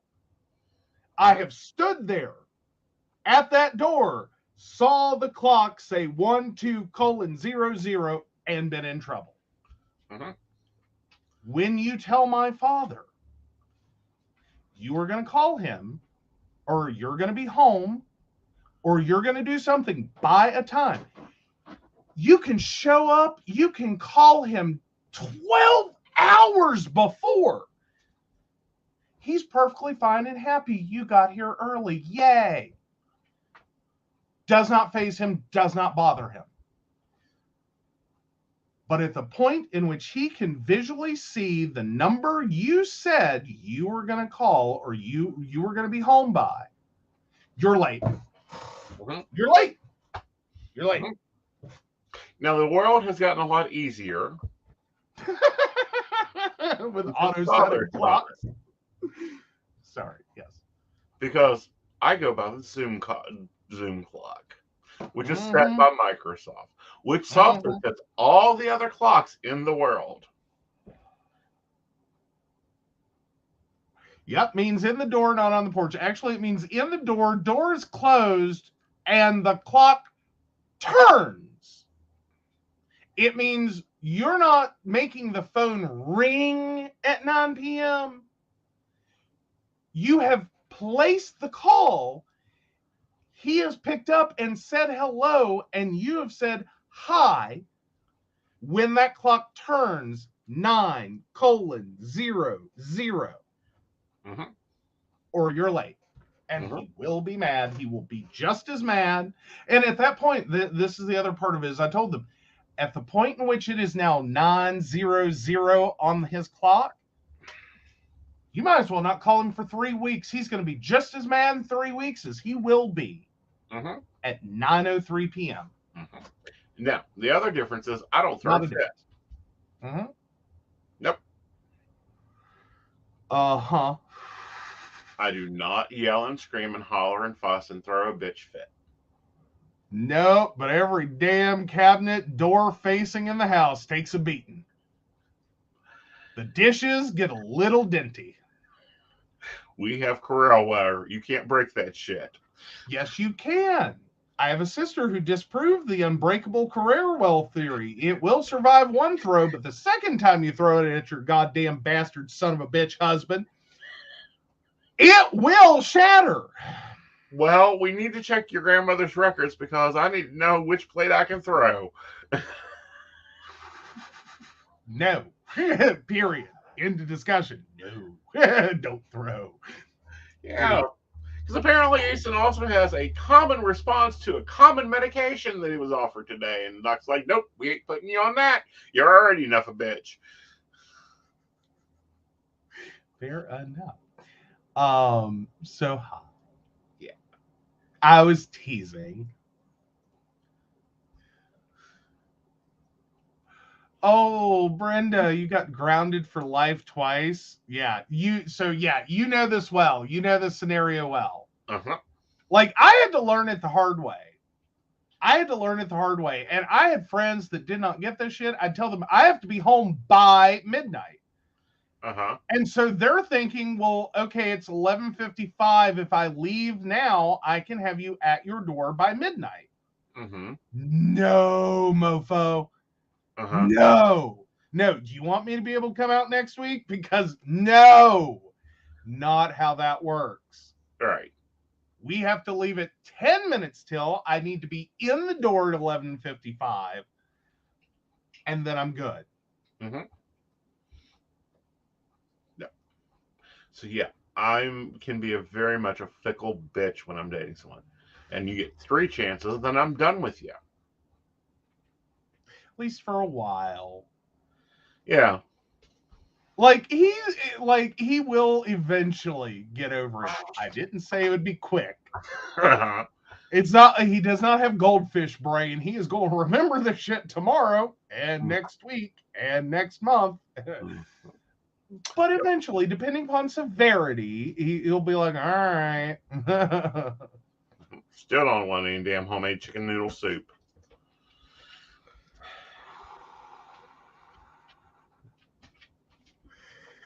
Yes, dear. I tried. That's all I can say on that one. I told that meta. Do not, under no circumstances, try to make him homemade chicken noodle soup. It will fail. This will blow up in your face. Do not do it.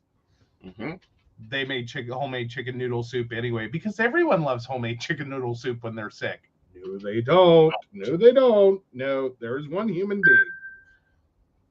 Chicken noodle soup exists in exactly one variety. For him, it is Campbell's. It says noodle soup on it. 2. Yes. There are 2 varieties of chicken. Oh, God, we've expanded to 2. Oh, yeah, the Lipton packets. I forget those every time. Yes. That's your emergency chicken noodle soup. Mm-hmm. Ooh, spicy chicken and rice. That sounds delicious. But not when he's sick. Yep. Because you have exactly 2 choices. He'll make new dog chew toys. Yes, he will. Yes.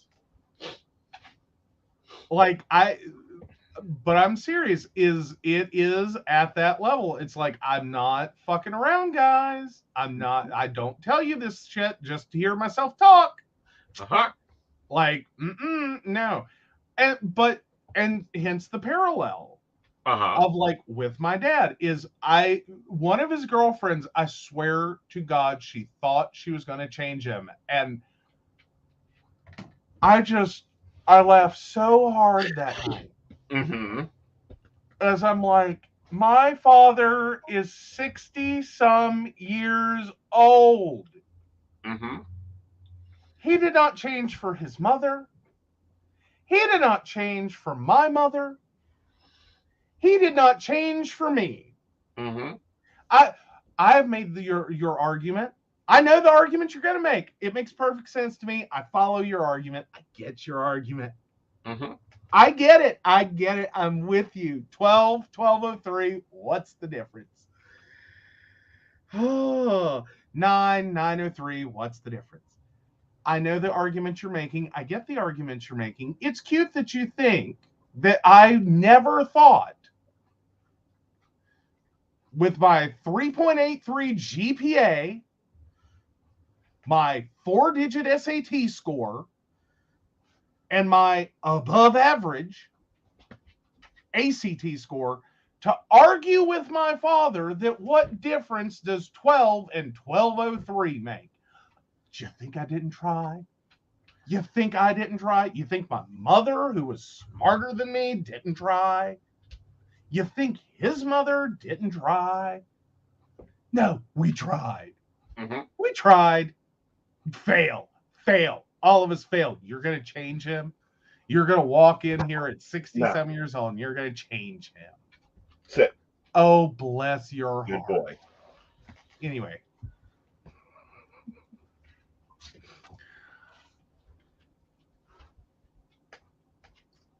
Oh, brother is the one I made homemade chicken noodle soup with homemade noodles for. Sister-in-law was horrified with it. Oh, yeah. Like, no, I made the mistake. He was sick. I made him homemade chicken noodle soup. I'm looking for brownie points out the ass for this. We had an argument where I got firmly told there are exactly this number of chicken noodle soups and no other. What? I made this. Uh-huh. You could have saved a lot of time, gone to the grocery store and came home, put it in the microwave. Uh-huh. I'm not getting gold star points, am I? Now go get me some cream sauce to fix this chicken and noodle. Actually, no, I think we just did. I ended up going to the store to get what you actually like. No, we had chicken and noodles that night. Did we? Yes. We did. I don't know. You were horrified, though. It was the same reaction. It was like, no! That's not chicken noodle soup! Mm-hmm. That's shitty chicken and dumplings. Although you have expanded me on my hot and spicy soup. We have. You don't love it, but it is good. Yeah. Like, and it's one we agree on, so yay for that. Uh-huh. Quote from memory. It's lack of respect and not standing behind your word. Also thinking your time is more valuable than mine. I don't think Dad ever even made the argument that damn succinctly. It was just, you're a lying piece of shit. You lied to me. Mm-hmm. That's where Dad always got mad. You lied. You didn't tell the truth. You lied. Mm-hmm. 1203. What's the difference? Mm-hmm. I had to be at least on our street, on our block, near our house, to be in this door at 1203. Close enough. Mm-hmm. Horseshoes, hand grenades, and government work. Close enough. Doesn't fall underneath any of those categories unless you actually have a security clearance to be calling me at that time. But no, these are things that I grew up with, and this is why people freak out, I think, sometimes at the amount of apologies that I give, because I said this, and then what I did was this. Like, if you're putting push pins in it, it's like, what I said was this, what I did was this, and those push pins are right beside each other. Mm-hmm. And it's like, yeah, you didn't grow up the way I did. Mm-hmm. Like, there's no close enough. Like, I said this, I did this. I know there was a sheet of paper of difference. Mm-hmm. There was a shade of color of difference between those two things. Mm-hmm. My brain won't let it go because this is how I grew up. Mm-hmm. See, guys, we hope you've enjoyed the show. We hope you enjoy our little comparisons of table talk. All right, let's go see if you're an asshole. Oh, am I the asshole? In overwhelming terms, you are the asshole. Okay. I'll take it. Yep. All righty. So now, there we go. So, of course, we want to thank Beverly Walker, Mika G, Kathy, Mary Winfield, Brenda Bryant, Shannon C, Shannon D, Lady Gwendolyn, Charles Shaw, Dottie the Psychic, Tracy Van, Caitlin Bell, and Devin. If you'd like to learn more about the show or how you too can become a Patreon sponsor and receive all the wonderful benefits our baristas receive, please visit us at pcspnetwork.com. Now, I think you also have an addendum to that. We have a new Patreon. No, we have a new subscriber. Oh. On YouTube. Thank you for subscribing. We enjoy our YouTube subscribers. If you're watching this in the replay crew, leave me black hearts down there. Did you just? Yes. Anyhow. So a reminder to Patreon members and Inner Circle members, New Moon Chat and Brews tomorrow night at 6 p.m. The Zoom link is in their Patreon. We'll have about 30 minutes to chat and, share and see what we're going on with our new moon. And, at the end of the month, the events are not up yet, but the last Saturday of the month will be Psychic Saturday, where I will be running discounted readings. And I will be having another group reading at, I think, I'll have to look and see what time the group reading is. Okay. It'll probably be 6 or 6:30. Yeah. Yep. So those are things that are coming up. And with all that, we'll see you Sunday with Psychic That Plans. Bye. Good night.